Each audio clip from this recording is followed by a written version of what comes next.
کھانا کھانے سے پہلے کوئی بھی ایک پھل کھانے سے زندگی بھر جسم میں کمزوری نہیں ہوتی۔ مسواک کرنے سے منہ کے کینسر کی بیماری نہیں ہوتی۔ ہاتھوں کی انگلیاں سن ہو جائیں تو سمجھو تمہارا خون گاڑھا ہو رہا ہے۔ اگر دانت صبح کھٹے لگیں تو سمجھ لو تمہارا جگر کمزور ہو رہا ہے۔ اگر بال تیزی سے گر رہے ہوں تو سمجھ جاؤ کہ جسم میں وٹامنز کی کمی ہے۔ بدن پر روز سوئیاں چبھنے کا احساس ہونا جادو کی پکی علامت ہے۔ خالی پیٹ ہچکی آ جائے تو سمجھ جاؤ کہ تمہیں قبض ہونے والی ہے۔ رات کو بے چینی ہونا مشکلات کے بڑھ جانے کی علامت ہے۔ گھر میں فجر کی اذان سنائی دے تو برکت نازل ہوتی ہے۔ ہفتے میں 2 روزے رکھنے سے کبھی جوڑوں کے درد کا مسئلہ نہیں ہوتا۔ جو سونے سے پہلے سورہ اخلاص پڑھے اس کے گناہ معاف ہوتے ہیں۔ جو شخص غصہ پی جاتا ہے اللہ اسے عزت دیتا ہے۔ بلی کا دروازے پر بار بار آنا بعض اوقات رزق کا اشارہ ہوتا ہے۔ سورہ فاتحہ پڑھ کر پیٹ پر دم کرنے سے پیٹ کا درد ختم ہو جاتا ہے۔ اپنا سیدھا ہاتھ گال کے نیچے رکھ کر سونے سے ہارٹ اٹیک سے محفوظ رہا جا سکتا ہے۔ رات کا کھانا نہ کھانا جلدی بڑھاپا لاتا ہے۔ کہا جاتا ہے کہ اپنا چہرہ یا ہاتھ دوپٹے یا لباس سے صاف کرنا بھولنے کی بیماری پیدا کرتا ہے۔ رات کو دروازہ بند کر کے سونا سنت ہے۔ جو حسد کرتا ہے وہ خود جلتا رہتا ہے۔ کچی روٹی کھاؤ گے تو بیمار پڑ جاؤ گے۔ گرم پانی پینے سے انسان دیر تک جوان رہتا ہے۔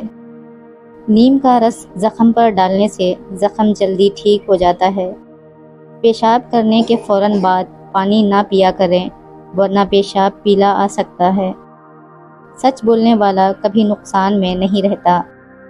جو جمعہ کے دن زیادہ درود شریف پڑھتا ہے اس کی دعائیں قبول ہوتی ہیں۔ کھانے میں بال نکلنا صبر کی طرف اشارہ سمجھا جاتا ہے۔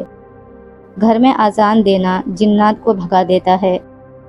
نہانے کے فوراً بعد آنکھوں میں سرما نہ لگائیں۔ جو ماں باپ کی خدمت کرتا ہے اس کے رزق میں برکت آتی ہے۔ فجر کے بعد سونا رزق کو کم کر دیتا ہے۔ جو کھانا شروع کرنے سے پہلے بسم اللہ پڑھتا ہے وہ بیماریوں سے محفوظ رہتا ہے۔ جو یتیم کے سر پر ہاتھ رکھے اس کے دل کی سختی ختم ہو جاتی ہے۔ جھوٹ بولنے سے رزق میں کمی آتی ہے۔ جو دوسروں کے لیے آسانی پیدا کرے اللہ اس کے لیے آسانی پیدا کرتا ہے۔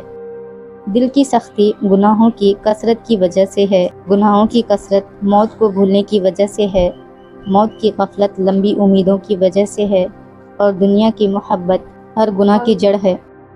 جو اللہ کا ذکر زیادہ کرتا ہے وہ غم سے بچا رہتا ہے۔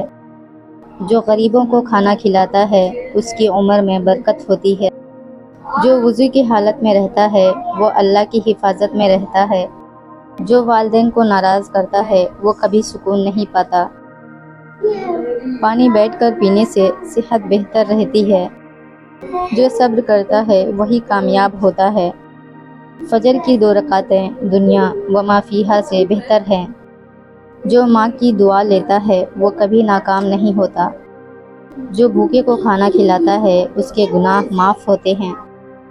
جو صبر کو اپنا ہتھیار بنا لے وہ کبھی ہارا نہیں کرتا۔ کسی کا دل توڑنا اپنی دعاؤں کے دروازے بند کرنے جیسا ہے۔ جن کی آنکھوں سے اللہ کے خوف سے آنسو نکلے وہ آنکھیں جہنم کی آگ نہیں دیکھتی۔ جو شخص ہر حال میں شکر ادا کرے اس کی زندگی میں کمی نہیں رہتی۔ بار بار آزمائش آنا اس بات کی نشانی ہے کہ اللہ آپ کو مضبوط بنا رہا ہے۔ جس کا دل صاف ہو اللہ اس کے دشمنوں کو خود ہٹا دیتا ہے۔ ماں کی دعا تقدیر بھی بدل دیتی ہے۔ جو اللہ پر بھروسہ کرے وہ کبھی تنہا نہیں ہوتا۔ جو کم بولتا ہے وہ زیادہ سمجھتا ہے۔ دل کا بوجھ آنکھوں سے آنسو بن کر نکلتا ہے۔